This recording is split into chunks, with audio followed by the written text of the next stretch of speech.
दोस्तों, आप जानते हैं कि जीआईसी प्रवक्ता, जीडीसी असिस्टेंट प्रोफेसर और यूपीएचईएससी विज्ञापन संख्या 51 में करंट अफेयर एक कॉमन पोर्शन है और यहाँ से काफ़ी अच्छी संख्या में प्रश्न पूछे जाते हैं। तो आज की इस क्लास में हम 80 ऐसे प्रश्नों को लेकर आए हैं जो कि आपके एग्ज़ाम के लिहाज से अत्यंत महत्वपूर्ण है। और जैसा कि फ्रेंड्स मैंने आप लोगों से कहा है कि धैर्य यह सफलता की पहली सीढ़ी होती है। तो जब भी आप देखा करें कोई भी क्लास तो उसे पूरा देखा करें ताकि चीज़ें जो आप आत्मसात कर रहे हैं वो अंत तक आपको याद रहें और क्लास का पूरा आनंद भी आप तभी उठा पाएंगे। चलिए स्टार्ट करते हैं। और ये देखिए आपका पहला क्वेश्चन मोस्ट इम्पॉर्टेंट, इसे आप टिक करिएगा। क्वेश्चन है स्वच्छ भारत मिशन शहरी। देखो फ्रेंड्स, आप जानते हैं स्वच्छ भारत मिशन के अंतर्गत जो रिपोर्ट प्रकाशित की जाती है वो ग्राम की अलग होती है, शहर की अलग होती है। तो यहाँ पर स्वच्छ भारत मिशन शहरी के तहत उत्तर प्रदेश का कौन सा शहर राज्य का पहला यानी कि यूपी का पहला जीरो फ्रेश वेस्ट डंप शहर बना है? तो देखो दोस्तों, इसका आंसर होगा ऑप्शन बी यानी कि लखनऊ। ये यूपी का पहला शहर है जो कि जीरो फ्रेश वेस्ट डंप शहर घोषित किया गया है। तो ऑप्शन बी आपका बिल्कुल करेक्ट है। जनवरी 2026 में किस देश ने आधिकारिक तौर पर विश्व स्वास्थ्य संगठन से अपनी सदस्यता वापस ले ली है? तो देखो फ्रेंड्स, जहाँ पर भी आजकल जिम्मेदारी निभाने की बात आती है वहाँ से अमेरिका पीछे हट जाता है। तो फिलहाल उसे अपना ही भला दिखाई दे रहा है। तो विकल्प सी यहाँ पर आपका करेक्ट होगा, संयुक्त राज्य अमेरिका। ठीक है, क्योंकि प्रश्नों की संख्या थोड़ी ज़्यादा है इसलिए हम टू दी पॉइंट ही चलेंगे। ठीक है, अगला क्वेश्चन है भारत में एशियन प्रोडक्टिविटी ऑर्गेनाइजेशन यानी कि एपीओ नेशनल अवार्ड किस संगठन के द्वारा प्रदान किया जाता है?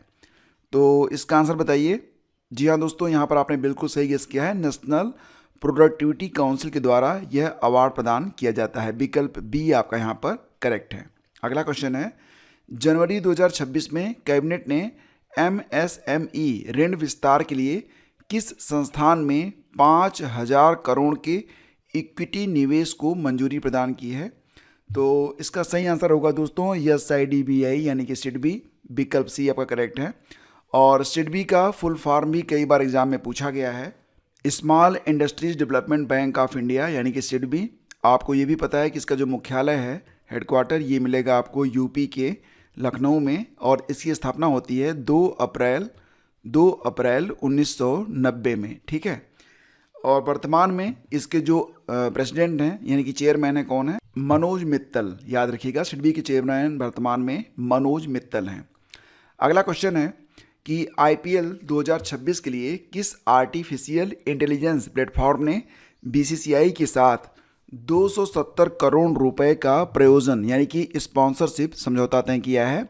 तो दोस्तों इसका आंसर होगा गूगल का जो जेमिनी प्लेटफॉर्म है, ये एक AI प्लेटफॉर्म है दोस्तों, और इसने IPL 2026 के लिए 270 करोड़ का स्पॉन्सरशिप समझौता किया है।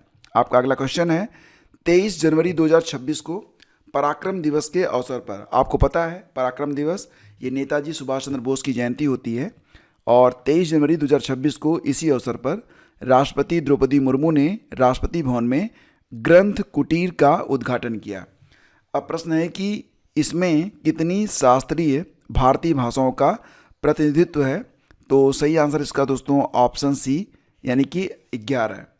दोस्तों यहाँ पर मैं आपको बता दूं कि वर्तमान समय में शास्त्रीय भाषाओं की कुल संख्या बढ़कर 11 हो गई है। आपको पता होगा कि 2004 से लेकर 2024 के बीच में केवल 6 भाषाएं थीं। कौन कौन सी? एक तो आपकी तमिल है, दूसरा संस्कृत, कन्नड़, तेलुगु, मलयालम और उड़िया। सबसे पहली भाषा यानी कि वह कौन सी भाषा है जिसको सबसे पहले शास्त्रीय भाषा का दर्जा दिया गया था? तो यह तमिल थी जिसको 2004 में यह दर्जा प्रदान किया गया था। संस्कृत को 2005 में, कन्नड़ को 2008 में, तेलुगु को भी कन्नड़ के साथ ही 2008 में, मलयालम को 2013 में और उड़िया को 2014 में शास्त्रीय भाषा का दर्जा प्रदान किया गया था। और ध्यान दीजिएगा कि 2024 में कुछ नई भाषाएं भी शामिल की गई हैं, जैसे कि मराठी शामिल हुई है। इसके बाद आपका पाली को भी मान्यता प्रदान की गई है, प्राकृत भाषा, असमिया और बंगाली। तो अगर आप देखेंगे तो इनको जोड़ के कुल अब 11 शास्त्रीय भाषाएं हो चुकी हैं। ठीक है, तो दोस्तों ये दर्जा उन भाषाओं को दिया जाता है जिनका इतिहास 1500 से 2000 वर्षों से अधिक प्राचीन और मूल हो। ठीक है, तो ये जो भाषाएं होती हैं इनको शास्त्रीय भाषा कहा जाता है। तो अब तक इनकी जो संख्या है वो 11 हो चुकी है, ये आप ध्यान रखिएगा। आगे बढ़ते हैं।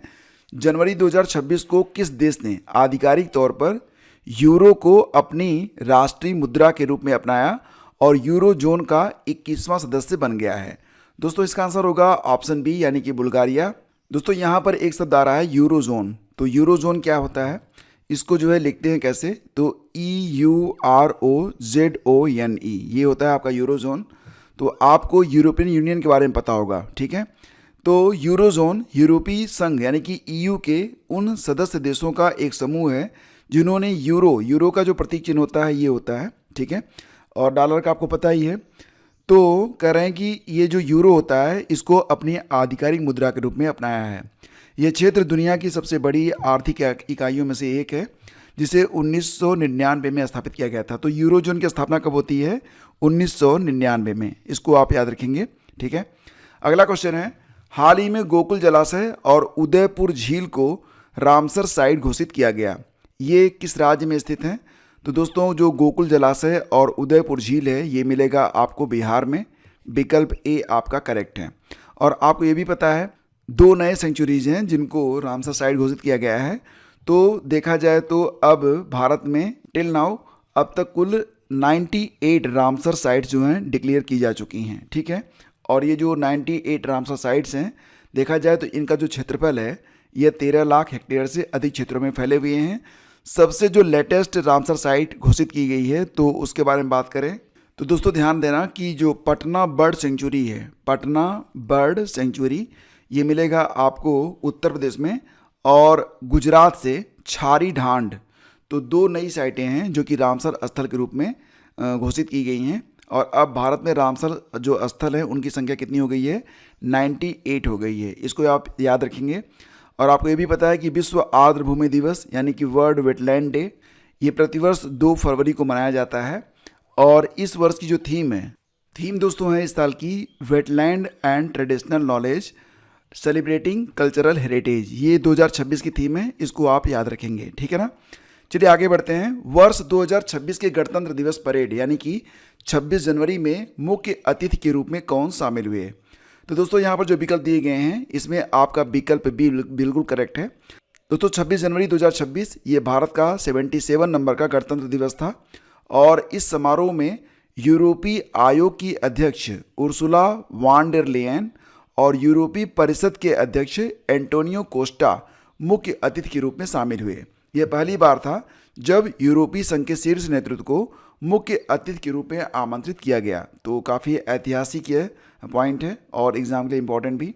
अगला क्वेश्चन है, भारतीय अंतरिक्ष अनुसंधान संगठन यानी कि इसरो के किस रॉकेट ने 2026 के पहले मिशन PSLV-C62 के दौरान तीसरे चरण में विसंगति यानी कि एनामोली का सामना किया? तो दोस्तों ये है आपका PSLV-C62, यहाँ पर दिया भी गया है। तो ये आपका विकल्प सी बिल्कुल करेक्ट है। इसको आप ध्यान रखिएगा और ये प्रश्न के लिहाज से बहुत ही जरूरी है आपके एग्जाम के लिए। ठीक है, अगला क्वेश्चन है, किस प्रसिद्ध भारतीय बैडमिंटन खिलाड़ी ने जनवरी 2026 में प्रतिस्पर्धी बैडमिंटन से संन्यास की घोषणा कर दी है? तो दोस्तों इसका आंसर होगा साइना नेहवाल। विकल्प बी आपका करेक्ट है। जैसा कि फ्रेंड्स आप देख पा रहे हैं ये साइना नेहवाल जी हैं और इन्होंने संन्यास जो लिया है तो उसका कारण क्या था? इन्होंने घुटनों की गंभीर समस्या और आर्थराइटिस के कारण साइना नेहवाल ने प्रतिस्पर्धी बैडमिंटन से संन्यास की पुष्टि की है। और अब वो मतलब कह रही हैं कि ओलंपिक कांस्य पदक विजेता साइना ने कहा कि अब उनका शरीर एलीट स्तर की ट्रेनिंग और खेल का दबाव नहीं झेल पा रहा है, जिसकी वजह से इन्होंने संन्यास ले लिया है। आगे बढ़ते हैं। आपका अगला क्वेश्चन होगा कि निर्वाचन आयोग द्वारा चुनाव संबंधी सेवाओं के लिए लॉन्च किए गए नए वन स्टॉप डिजिटल प्लेटफॉर्म का नाम क्या है? तो दोस्तों ये जो प्लेटफॉर्म है आप देख पा रहे होंगे इसका नाम है ECI नेट। ठीक है, तो यहाँ पर जो आपका विकल्प है ECI नेट ये आपका करेक्ट है, ऑप्शन सी। आगे बढ़ते हैं। जनवरी 2026 को शपथ लेने के बाद न्यूयॉर्क शहर के पहले मुस्लिम मेयर कौन बने हैं? तो दोस्तों इसका आंसर होगा जोहरान ममदानी। तो दोस्तों आप देख पा रहे हैं ये जोहरान ममदानी हैं, और ध्यान दीजिएगा ये बहुत ही इंपॉर्टेंट है क्योंकि ये न्यूयॉर्क सिटी के पहले मुस्लिम मेयर बन गए हैं, जोहरान ममदानी। आपका अगला क्वेश्चन है कि भारत में राष्ट्रीय स्टार्टअप दिवस, नेशनल स्टार्टअप डे, किस तिथि को मनाया जाता है? तो दोस्तों इसका आंसर होगा ऑप्शन सी, यानी कि 16 जनवरी। दोस्तों ध्यान देना कि ये जो राष्ट्रीय स्टार्टअप दिवस है, यह दिवस 2016 में शुरू की गई स्टार्टअप इंडिया पहल का प्रतीक है, जो युवाओं को नौकरी मांगने के बजाय नौकरी देने वाला, यानी कि जॉब क्रिएटर्स बनने के लिए प्रोत्साहित करता है। आपका अगला क्वेश्चन है, केंद्र सरकार ने अटल पेंशन योजना को किस वित्तीय वर्ष तक जारी रखने को मंजूरी प्रदान की है? तो इसका आंसर होगा दोस्तों विकल्प सी, 2030-31 तक। ऑप्शन सी आपका यहाँ पर बिल्कुल करेक्ट है। दोस्तों अटल पेंशन योजना, यानी कि इसे APY लिखा जाता है, 18 से 40 वर्ष की आयु के उन बचत खाता धारकों के लिए एक वृद्धावस्था आय सुरक्षा योजना है जो आय करदाता नहीं है। यह योजना असंगठित क्षेत्र के श्रमिकों के बीच दीर्घायु जोखिमों को कम करने में मदद करती है और उन्हें स्वेच्छा से अपनी सेवानिवृत्ति के लिए बचत करने के लिए प्रोत्साहित करती है। आपका अगला क्वेश्चन है, सड़क सुरक्षा में सुधार के लिए भारत किस वर्ष के अंत तक व्हीकल टू व्हीकल V2V संचार तकनीक शुरू करने की तैयारी कर रहा है? तो दोस्तों इसका आंसर होगा इसी वर्ष, यानी कि 2026 में ही। विकल्प ए आपका करेक्ट है।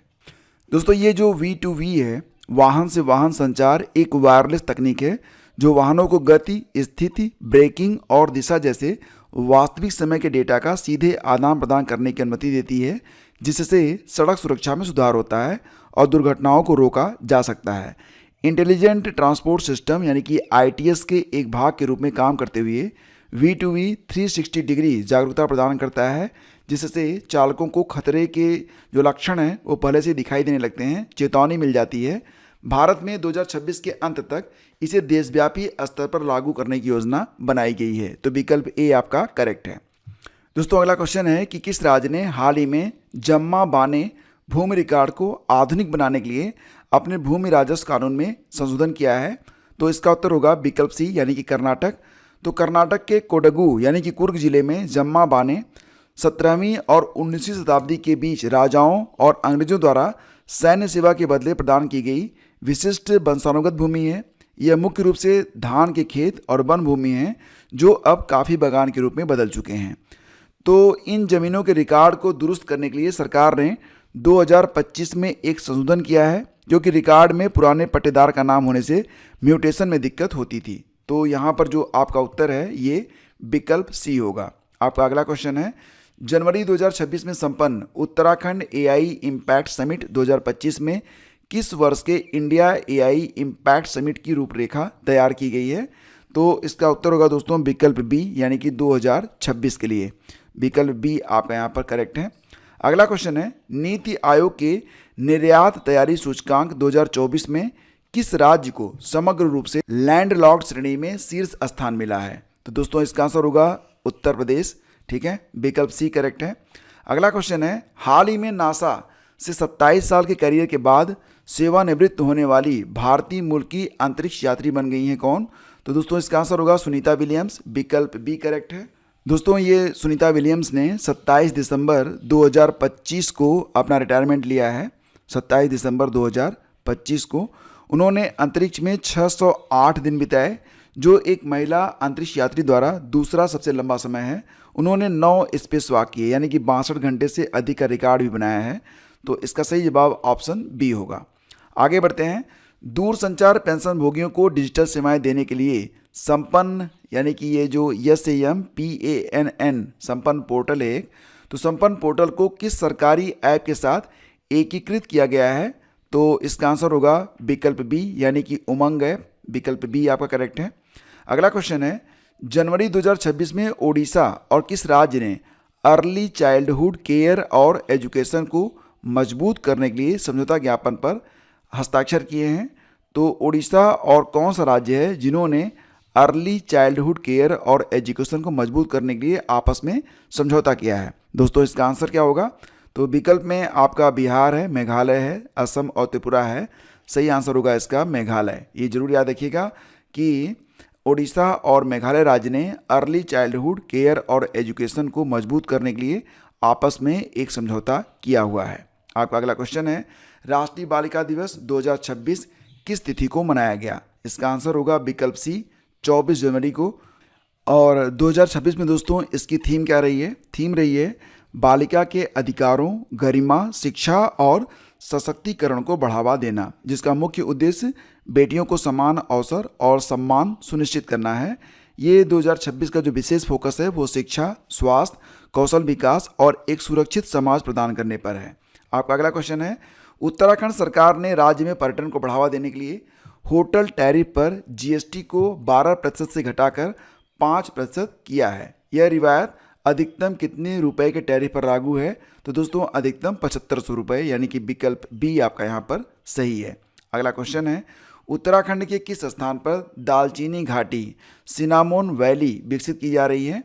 तो इसका उत्तर होगा दोस्तों नैनीताल। नैनीताल में दालचीनी घाटी बनाई जा रही है। और दालचीनी घाटी कहाँ पर है?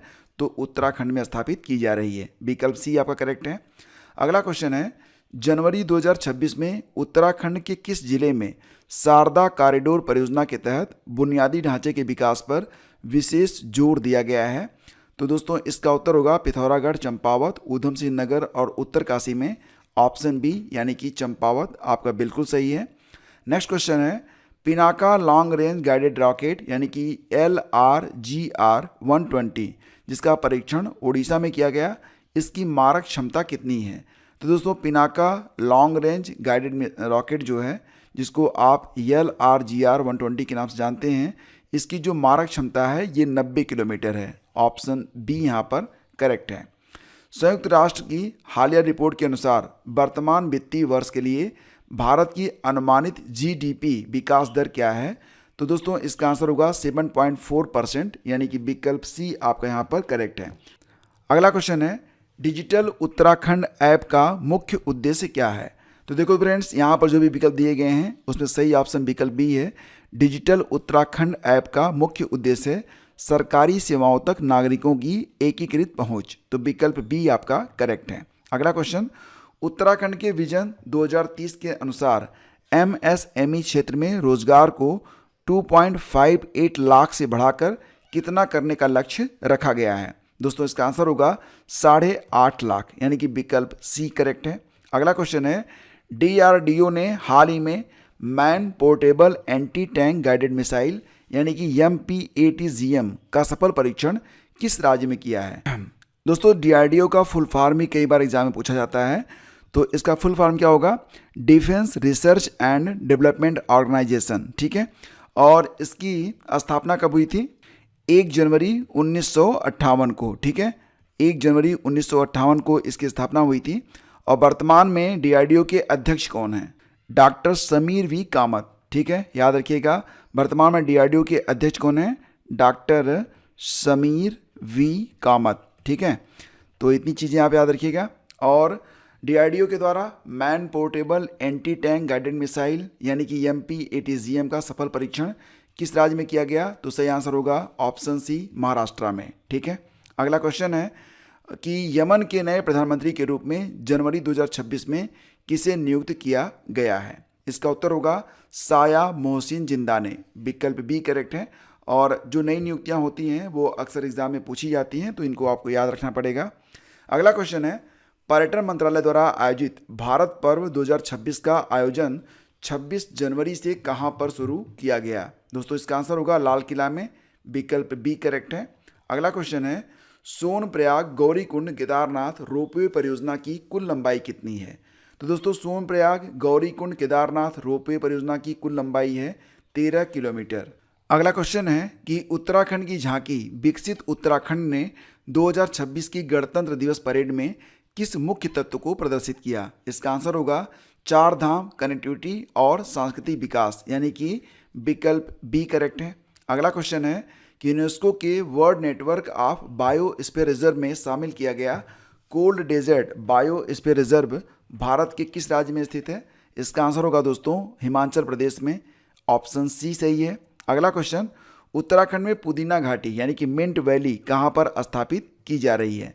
और इसका आंसर होगा ऑप्शन ए यानी कि हरिद्वार में। उत्तराखंड के हरिद्वार में पुदीना घाटी की स्थापना की जा रही है, तो ऑप्शन ए सही है। विश्व ब्रेल दिवस 4 जनवरी किस व्यक्ति की जयंती के उपलक्ष्य में मनाया जाता है? दोस्तों आपको पता ही है कि जो ब्रेल लिपि होती है, इससे जिनको दिखाई नहीं देता है उनको पढ़ने में सुविधा रहती है, और इस लिपि का आविष्कार लुई ब्रेल के द्वारा किया गया था, जिनका जन्मदिन पड़ता है 4 जनवरी को, और इसीलिए प्रतिवर्ष 4 जनवरी को विश्व ब्रेल दिवस के रूप में मनाया जाता है, तो ऑप्शन ए सही है। आपका अगला क्वेश्चन है, उत्तराखंड के मुख्यमंत्री ने शिकायतों के निवारण के लिए सीएम हेल्पलाइन के किस नंबर को एआई सक्षम बनाया है? तो दोस्तों इसका आंसर होगा 1905, यानी कि 1905 जब आप डायल करेंगे तो एआई के द्वारा आपकी समस्याओं का आकलन किया जाएगा और उसका निस्तारण करने का प्रयास किया जाता है, तो ऑप्शन सी करेक्ट है। माया देवी विश्वविद्यालय, जिसे हाल ही में वैश्विक शिक्षा केंद्र के रूप में मान्यता मिली है, ये कहाँ पर स्थित है? तो माया देवी विश्वविद्यालय दोस्तों याद रखिएगा, ये मिलेगा आपको देहरादून उत्तराखंड में, ऑप्शन सी सही है। अगला क्वेश्चन, परिपूर्ण मेडिक्लेम आयुष बीमा योजना किन लाभार्थियों के लिए शुरू की गई है? तो ध्यान दीजिएगा दोस्तों कि ये जो योजना है परिपूर्ण मेडिक्लेम आयुष बीमा योजना, यह CGHS लाभार्थियों के लिए शुरू की गई है, तो विकल्प बी आपका करेक्ट है। अगला क्वेश्चन है, उत्तर प्रदेश का कौन सा शहर स्वच्छ भारत मिशन के तहत राज्य का पहला शून्य ताज़ा कचरा डंप शहर बना है? तो ये तो आपका पहला क्वेश्चन था, इसका उत्तर ऑप्शन बी है, लखनऊ। अगला क्वेश्चन है, इलेक्ट्रॉनिक वोटिंग और चुनाव सेवाओं के लिए ECI द्वारा शुरू किए गए डिजिटल प्लेटफॉर्म का नाम पूछ रहा है, तो ये भी आपको बताया गया, option B ECI net. Bihar के किन 2 स्थानों को जनवरी 2026 में नई रामसर साइट के रूप में मान्यता दी गई है? तो ये गोकुल जलाशय और उदयपुर झील है, ऑप्शन बी करेक्ट है। दोस्तों अगला क्वेश्चन है, Telangana artificial intelligence innovation hub, यानी कि Telangana artificial intelligence hub TAIH की स्थापना कहाँ पर की गई है? तो तेलंगाना के हैदराबाद में, ऑप्शन बी करेक्ट है, ध्यान दीजिएगा। अगला है, भारत की पहली ओपन सी समुद्री मछली पालन परियोजना किस केंद्र शासित प्रदेश में शुरू की गई है? तो दोस्तों याद रखना कि भारत की जो पहली ओपन सी समुद्री मछली पालन परियोजना है, ये अंडमान और निकोबार में स्टार्ट की गई है, ऑप्शन बी करेक्ट है।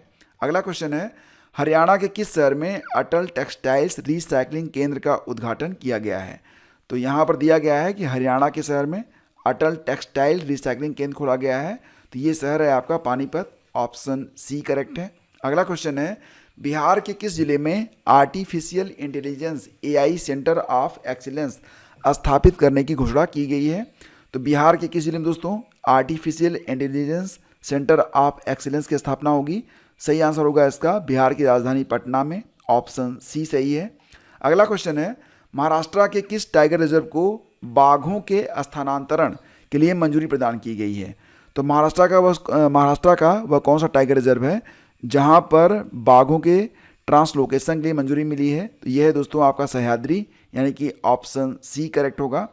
अगला क्वेश्चन है, जल जीवन हरियाली मिशन में जनवरी 2026 की रैंकिंग में बिहार का कौन सा जिला टॉप पर रहा? तो इसका आंसर होगा गया, अब इसका नाम गया जी हो गया है। भारत सरकार ने जनवरी 2026 में सफ़ेद वस्तुओं वाइट गुड्स के PLI योजना के चौथे दौर में कितनी कंपनियों को चुना है? तो दोस्तों इसका आंसर होगा 5 कंपनियां। यहाँ पर आपके मन में आ रहा होगा कि वाइट गुड्स क्या होता है? तो देखो दोस्तों, वाइट गुड्स तो घरों में इस्तेमाल होने वाले बड़े टिकाऊ और बिजली से चलने वाले जो उपकरण हैं उनको वाइट गुड्स कहा जाता है, जैसे कि fridge, washing machine, air conditioner और डिश वॉशर। इन्हें यह नाम इसलिए दिया गया क्योंकि पारंपरिक रूप से ये सफ़ेद रंग में आते हैं। ये उपकरण रोज़मर्रा की ज़िंदगी में उपयोग के लिए अनिवार्य माने जाते हैं। आपका अगला क्वेश्चन है, भारत का निर्यात तैयारी सूचकांक यानी कि EPI 2024 किस संस्था द्वारा जारी किया जाता है? तो दोस्तों जो निर्यात तैयारी सूचकांक है ये जारी करता है कौन? नीति आयोग जारी करता है। दोस्तों नीति आयोग को योजना आयोग के स्थान पर लाया गया है और ये अस्तित्व में कब आया? तो ध्यान दीजिएगा 1 जनवरी 2015 को भारत सरकार यानी कि केंद्रीय मंत्रिमंडल के प्रस्ताव के माध्यम से इसकी स्थापना की गई है और इसने प्लानिंग कमीशन योजना आयोग का स्थान लिया है। और वर्तमान समय में इसके जो उपाध्यक्ष हैं सुमन के बेरी हैं, अध्यक्ष प्रधानमंत्री होते हैं, ये तो आपको पता ही है। और फिलहाल जो CEO हैं इनका नाम है BVR सुब्रमण्यम, ये भी आप याद रखेंगे। अगला क्वेश्चन है कि जनवरी 2026 में किस बैंक को 5,000 करोड़ के इक्विटी निवेश के लिए कैबिनेट को मंजूरी मिली है? ये प्रश्न मैं आपको करवा चुका हूँ। सिडबी इसका उत्तर होगा ऑप्शन सी। और ये भी याद रखिएगा कि सिडबी के वर्तमान चेयरमैन श्री मनोज मित्तल हैं। ठीक है, अगला क्वेश्चन है, भारत की पहली टेलिंग्स पॉलिसी का मुख्य उद्देश्य क्या है? तो दोस्तों जो टेलिंग्स पॉलिसी होती है इसका मतलब होता है महत्वपूर्ण और रणनीतिक खनिजों की पुनर्प्राप्ति, यानी कि विकल्प बी आपका यहाँ पर करेक्ट है। अगला क्वेश्चन है, ग्रंथ कुटीर जिसका उद्घाटन राष्ट्रपति भवन में किया गया का संबंध किससे है? तो अभी मैंने आपको बताया था कि ग्रंथ कुटीर में क्या रखी जाएगी, तो यहाँ पर शास्त्रीय भाषाएं, यानी कि शास्त्रीय भाषाओं की जो दुर्लभ पुस्तकें हैं इनका संग्रहालय है ये ग्रंथ कुटीर। तो ऑप्शन बी करेक्ट है। अगला क्वेश्चन है, इंडिया साइज पहल का उद्देश्य क्या है?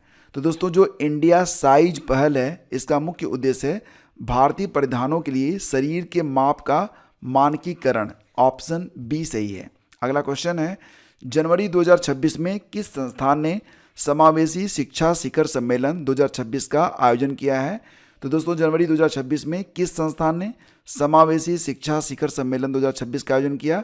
इसका आंसर होगा स्कूल शिक्षा और साक्षरता विभाग के द्वारा। ऑप्शन बी करेक्ट है। यहाँ पर दोस्तों DOSEL का फुल फॉर्म कभी कभी पूछा जाता है, तो department of school education and literacy, ये आप ध्यान रखिएगा। PM सूर्य घर मुफ्त बिजली योजना में पंजीकरण के मामले में कौन सा राज्य देश में अग्रणी है? तो दोस्तों हमारा उत्तर प्रदेश, यानी कि विकल्प सी यहाँ पर करेक्ट है। अगला क्वेश्चन है कि जनवरी 2026 में भारत ने किस देश के साथ विदेश कार्यालय परामर्श का 5वां दौर आयोजित किया है? तो इसका उत्तर होगा नामीबिया के साथ। ऑप्शन ए करेक्ट है। अगला क्वेश्चन है कि गल्फ फूड 2026, अब देखो यहाँ पर गल्फ कंट्रीज और फूड, यानी कि अगर देखा जाए तो ये जो शब्द है ना एक समासी शब्द बनता है, गल्फ और फूड से बन रहा है ये गल्फ फूड 2026। इसका आयोजन गल्फ कंट्री दुबई में आयोजित किया गया। तो इसमें कौन सा देश भागीदार देश था? तो ये है दोस्तों आपका सऊदी अरब, भारत, फ्रांस और ब्राज़ील। सही आंसर क्या होगा इसका? सही आंसर इसका है ऑप्शन बी, यानी कि भारत गल्फ फूड 2026 में आधिकारिक भागीदार देश है, पार्टनर कंट्री है। ये जो आयोजन हुआ था ये 26 से 30 जनवरी 2026 तक दुबई के वर्ल्ड ट्रेड सेंटर में आयोजित किया गया, जहां भारत कृषि और प्रसंस्कृत खाद्य उत्पाद निर्यात विकास प्राधिकरण, यानी कि APEDA के नेतृत्व में सबसे बड़े प्रतिनिधिमंडल के साथ भाग लेकर अपनी वैश्विक खाद्य शक्ति का प्रदर्शन करेगा। आपका अगला क्वेश्चन है कि ओरेसनिक हाइपरसोनिक मिसाइल जो हाल ही में खबरों में थी किस देश के द्वारा विकसित की गई है? दोस्तों इसको डेवलप किया गया है रूस के द्वारा। ध्यान दीजिएगा कि ये जो ओरेसनिक रूस के द्वारा विकसित एक ऐसी मिसाइल है जो कि मध्यम दूरी की हाइपरसोनिक बैलिस्टिक मिसाइल है, जो 10 से अधिक मैक यानी कि 13,000 किलोमीटर प्रति घंटा, इसकी रफ्तार बहुत कमाल की है, 13,000 किलोमीटर प्रति घंटा की रफ्तार से हमला कर सकती है। और यह missile MIRV multiple independently targetable re entry vehicle तकनीकी से लैस है, जो इसे मौजूदा वायु रक्षा प्रणालियों के लिए रोकने में अत्यधिक चुनौतीपूर्ण बनाती है। तो ये काफ़ी चर्चा में रही थी। विकल्प सी आपका सही है। ओरेसनिक हाइपरसोनिक मिसाइल ये किसने बनाया है? तो रूस के द्वारा इसे बनाया गया है। अगला क्वेश्चन है, पर कैम्फेरिया अल्वा नाम की अदरक की एक नई प्रजाति किस राज्य में खोजी गई है? पर कैम्फेरिया अल्वा नामक अदरक की एक नई प्रजाति दोस्तों ये अरुणाचल प्रदेश में खोजी गई है। दोस्तों ये जो अदरक की प्रजाति है यह अपने शुद्ध सफ़ेद फूलों के लिए जानी जाती है, जिसे पूर्वी सियांग जिले के मेलुंग क्षेत्र में नम रेतीली मिट्टी और छायादार नदी किनारों पर उगाया जा सकता है। और ध्यान दीजिएगा कि इसका जो वैज्ञानिक नाम है वो है पर कैम्फेरिया अल्वा। ठीक है ना। आपका अगला क्वेश्चन है कि बधावन बंदरगाह जो हाल ही में खबरों में था किस राज्य में स्थित है? दोस्तों बधावन बंदरगाह मिलेगा आपको महाराष्ट्र में। ऑप्शन डी करेक्ट है। तो पालघर जिले में पर्यावरणीय चिंताओं के कारण बधावन पोर्ट परियोजना के खिलाफ करीब 20,000 लोगों ने विरोध किया है। बधावन पोर्ट महाराष्ट्र के पालघर जिले में प्रस्तावित एक all weather greenfield deep draft major port है, जो मुंबई से लगभग 140 किलोमीटर उत्तर में है। अगला क्वेश्चन है, कौन सी गायिका जनवरी 2026 में song writers hall of fame में शामिल होने वाली दूसरी सबसे कम उम्र की गायिका बन गई है? तो दोस्तों इसका आंसर होगा टेलर स्विफ्ट, यानी कि विकल्प बी करेक्ट है। अगला क्वेश्चन है, बीमर ट्रायंगल डायलॉग में भारत ने पहली बार किस देश के साथ चर्चा में भाग लिया? तो दोस्तों इसका आंसर होगा फ्रांस, जर्मनी और पोलैंड के साथ। ऑप्शन बी करेक्ट है। आपको बताएंगे कि वीमर ट्रायंगल डायलॉग ये आखिर है क्या। दोस्तों ध्यान देना कि वीमर ट्रायंगल फ्रांस, जर्मनी और पोलैंड के बीच 29 अगस्त 1991 को जर्मनी के वीमर शहर में स्थापित एक त्रिपक्षीय राजनयिक समूह है। इसका उद्देश्य यूरोपीय एकीकरण, क्षेत्रीय स्थिरता, सुरक्षा सहयोग और संवाद को बढ़ावा देना है। दोस्तों ये एक लचीला ढांचा है जो सरकार प्रमुखों और विदेश मंत्रियों की बैठकों के माध्यम से काम करता है। वीमर ट्रायंगल, ठीक है, याद रखिएगा। अगला क्वेश्चन है, जनवरी 2026 में किस देश के राष्ट्रपति निकोलस मादुरो को एक सैन्य अभियान के दौरान पकड़ लिया गया। तो आपको याद ही होगा वेनेजुएला के ये राष्ट्रपति थे, इनको अमेरिका ने उठा लिया है। तो ऑप्शन सी आपका करेक्ट है। अगला क्वेश्चन है, रिस्पॉन्सिबल नेशंस इंडेक्स देशों का मूल्यांकन किस आधार पर करता है। तो आंतरिक, पर्यावरणीय और बाहरी जिम्मेदारी के आधार पर। ऑप्शन बी करेक्ट है। बच्चों के खिलाफ हिंसा को समाप्त करने के लिए ग्लोबल मंत्री स्तरीय सम्मेलन कहाँ पर आयोजित किया गया। इसका आंसर होगा दोस्तों कोलंबिया के बोगोटा में। ऑप्शन बी करेक्ट है। अगला क्वेश्चन है, हाल ही में समाचारों में रहा बो शार्क किस खगोलीय पिंड के चारों ओर देखा गया।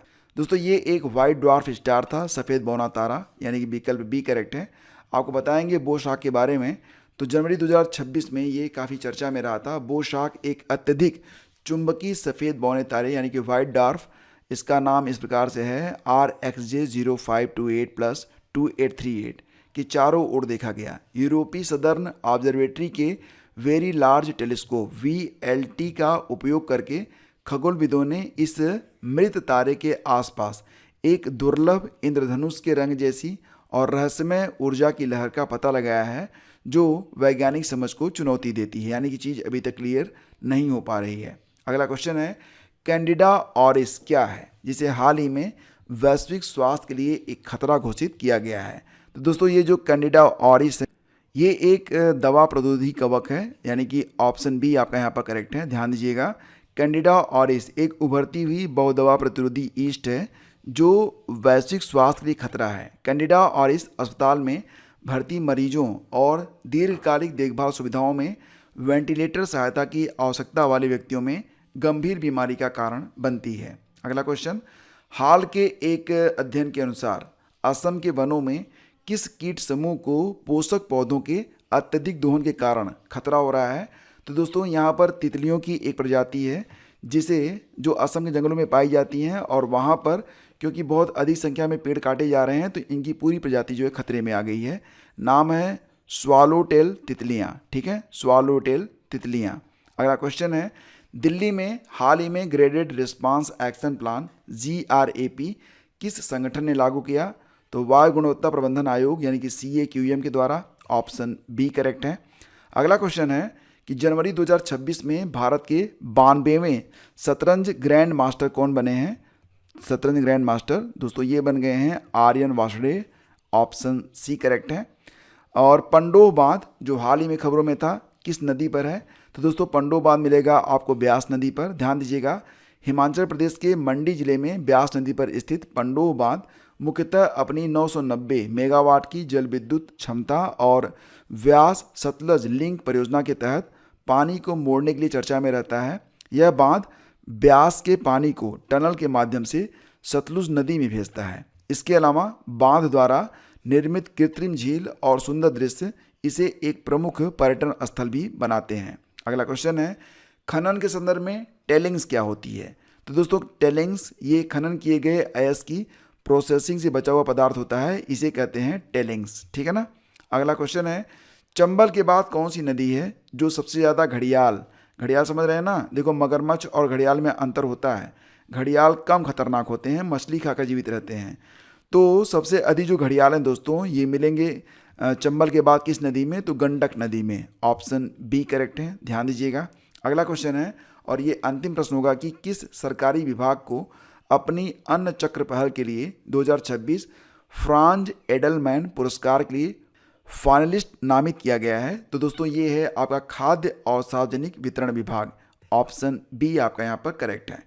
दोस्तों अगर आप इसी प्रकार के प्रश्न और चाहते हैं तो आप कमेंट कीजिएगा कंटिन्यू, और मैं आपको जनवरी 2025 से लेकर अब तक के सारे प्रश्नों को इसी प्रकार से करवा दूंगा। एग्ज़ाम में आपको कोई दिक्कत नहीं होगी।